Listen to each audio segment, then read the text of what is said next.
Robert Whittaker, a real fight, for Khamzat Chimaev.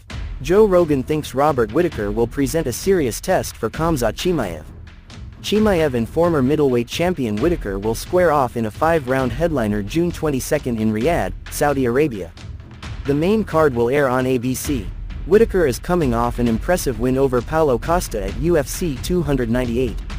Chimaev hasn't competed since outlasting former welterweight champ Kamaru Usman, who stepped in on 10 days' notice to face Boers in a 185-pound bout at UFC 294.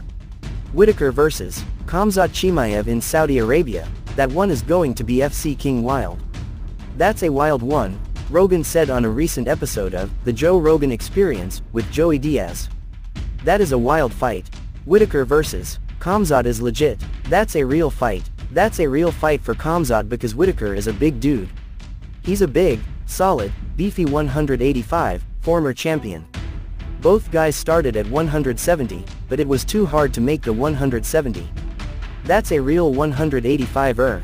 As accomplished as Usman is, Rogan doesn't put too much stock in Chimaev's win over him. They gave him Kamaru Usman and Kamaru didn't have a chance to prepare for that, Rogan said. He had 10 days. That's not enough time. I don't know what kind of shape he was in. He's always in shape, but famously, Kamaru has bad knees, like real bad knees. So I don't know how hard he was training or whether or not he prepares. Maybe he only sacrifices his knees during training and then when he's not training for a fight, he takes it easy, so he doesn't stay in the same kind of shape. I know he was winning in the 3rd round. If that was a 5-round fight, who knows how the FCK that fight would have went. Obviously, Kamaru is world championship caliber, the best welterweight of all time by most people's accounts. It's not enough time. It's not enough time to get a guy to prepare for Khamzat.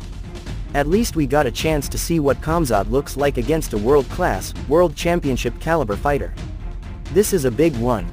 This is Robert Whittaker with plenty of time to prepare, a guy who is just as legit as they get, just beat Paulo Costa. That's a good fight. I like that.